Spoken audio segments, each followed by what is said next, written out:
Coldharbor Lore, Part 1.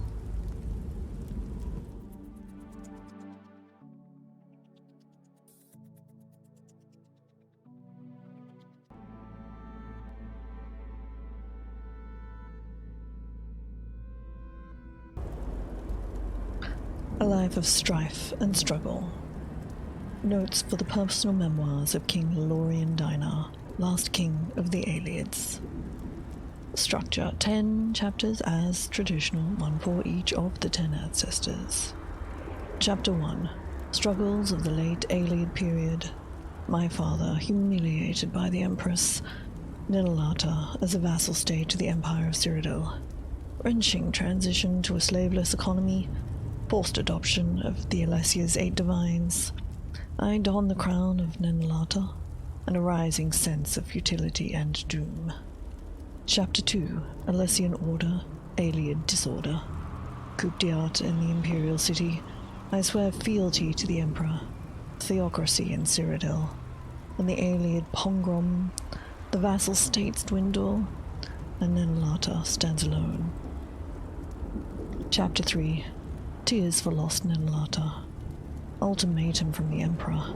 Debate with the Instrangians. Last hours in Ninalata. The turbulent trek from Cyrodiil. News of the massacre of the Instrangians. Nibbled to death by goblins. Chapter 4. Refugees on the Beaujolais. Welcomed by the Dureni. Displacing the Orcs and founding a city. Bizenay by the lake. Détente with the Bretons, armistice with the Orcs. Disturbing news from Cyrodiil. Chapter 5. Menace of the Primeval Seekers. The pernicious cult of Hermaeus Mora. Strange rites and persistent visions. The High Priest asserts his authority. Murder in the night. And the flight of the royal family. Chapter 6. Sanctuary among the Dureni. Balfyria Island. Ryan, Aiden, and Raven. At war with Skyrim. Tactician and strategist. I find my true calling. Hoag Mercula defeated. Chapter 7. Approaching the Alessian Horde. Rumbles in the Heartland. We find Breton converts to Alessianism. Scourging of the missionaries. The Alessian Horde marches west, and the fall of Craglorn. Chapter 8. The mustering of High Rock. Envoy to the vassal kings. Aiden reluctantly signs the rights charter, making legionnaires out of farmhands. And the horde swarms into High Rock, and the atrocities of the Alessians. Chapter 9. The Battle of Glenumbra Moors. Opening skirmishes. We present the lure. Balchu takes the bait. Charge of the Hidden Knights. Conjured creatures of the Corvus and Kalani. And the rout of the Alessians. Chapter 10. Return to Ninalata. Pursuit of the Alessian Horde. Extermination in Craglorn. The Marakati Martyrs. Return to the Heartland. Lured to Ninalata. Molag Bal's insidious trap. Prisoner in Coldharbor. Plenty of time in here. I just hope they don't take away my writing materials. Could even a Dremora be that cruel? Chaotic Creatia. The Azure Plasm. By Dr. Rithandius. As a doctor of transliminal mytho-mysticism, I have long been interested in the soul-body problem, the reformation of the daedric body post-banishment, and the formation of the body around the essence commonly known as the vestige. Since our enforced relocation to Coldharbor, courtesy of our luminous lady, I have had considerable opportunity to observe these processes firsthand, and am now in a position to confirm many hypotheses that, upon Mundus, were fated to remain mere conjecture. It has long been understood that a Daedra who lacks the anomic animus known as the soul is not killed when its body is destroyed. A Daedra slain upon Mundus is merely banished back to its plane of origin, where its morphotype or vestige gradually forms a new body, so that eventually the Daedra lives again. This happens as well when a daedric is slain in its native oblivion. Furthermore, we have long known from the daedra themselves that their bodies are formed from the very stuff of chaos, the Creatia of oblivion, a shapeless but energetic material that accretes around a vestige until it conforms to the morphic's inherent pattern.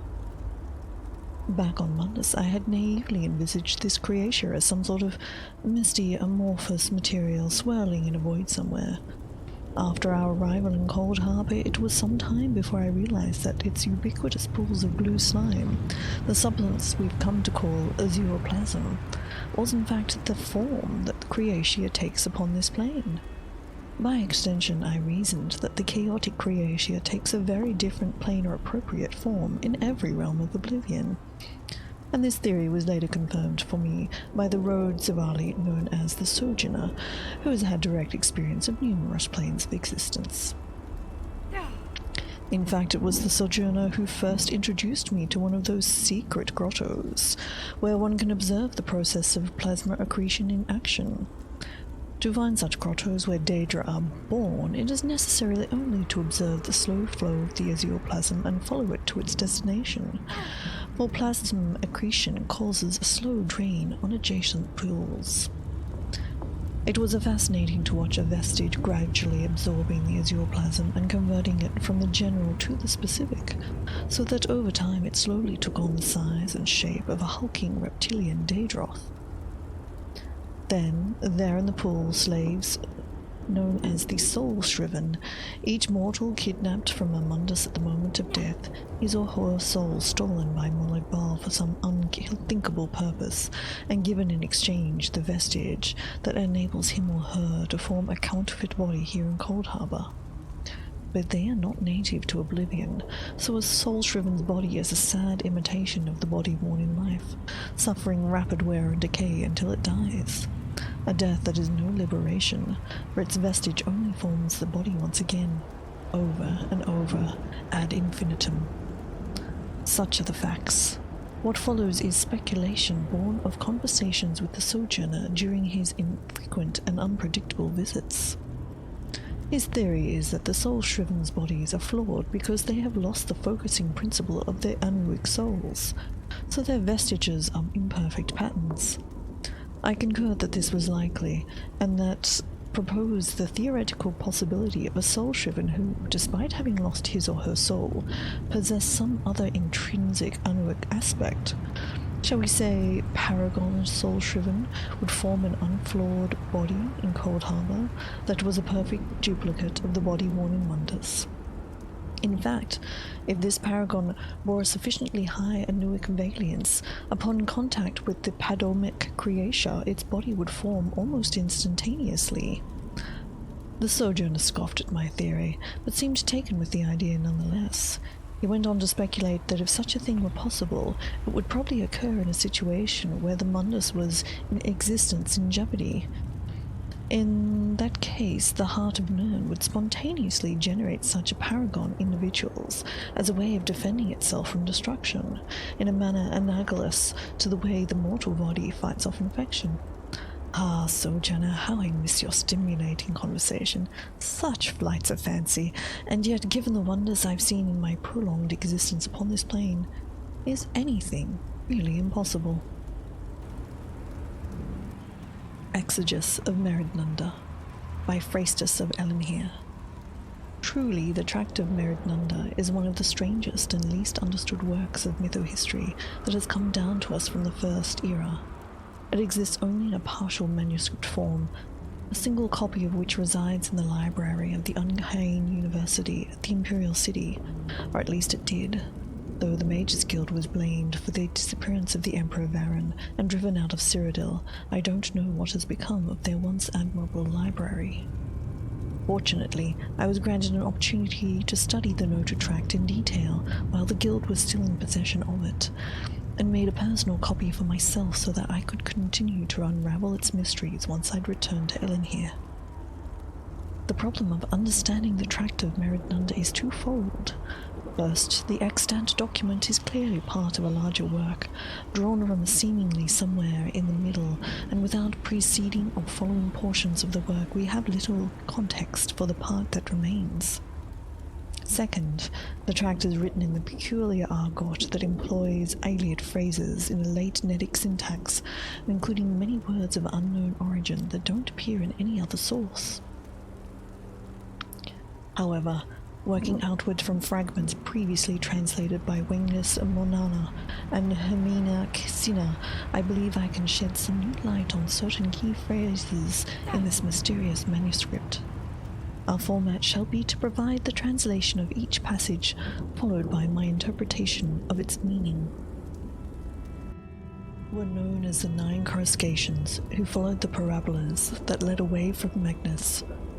Merid-Nunda was one of these sisters, as was Nemno-Li, as was Siralik, as was... This appears to identify the daedric princes Meridia with the so-called Star Orphans, those Anuic entities that are separated from Magnus when the Divine withdrew from the creation of Ouroboros.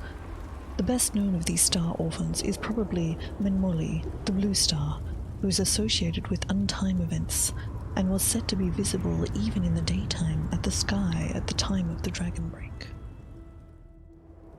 Thus we call upon Sindelin to bind the earth as we speak to Merid-Nunda regarding the light, for she is the scintilla that fears not the darkness and swims the waves of pull and spin. For the Aliads, of course, light was one of the 4 elements of creation, and this passage seems to confirm that Meridia was the personification of light to the wild elves. Though I am certain this passage's translation, I confess the meaning of the final phrases eludes me. The next passage was quite difficult, but its translation adds an entirely new episode to our accounts of the Dawn Era. The lords of the Chaos Realms chided Merid-Nunda for her trespass and bade her return to Ouroboros, claiming all existing spheres as their own. But Merid-Nunda formed of her substance a great drag lens, and the light of Magnus was bent thereby. The rays carved, focused, a new sphere from chaos, which Merid-Nunda, laughing, sparkling, did claim for her own. This appears to recount the origin of the coloured runes, as Meridia's Oblivion realm is known, seemingly formed directly out of the stuff of chaos by an act of divine will. And finally, thus does Merid-Nunda slide across the Rainbow Road from end to end, at one end stretching the dragon, and at the other end compressing him. A curious passage indeed. The dragon, of course, traditionally refers to the divine we know as Akatosh, the god of time. This seems to suggest that by travelling the Rainbow Road, a reference to the prismatic reflection of light, Meridia can in some sense alter the rate at which time flows forward. Altering the speed of time? Is this merely an absurd conceit of the late Aliad sorcerer priests, or a genuine insight into the nature of one of the least understood daedric princes? Who can say?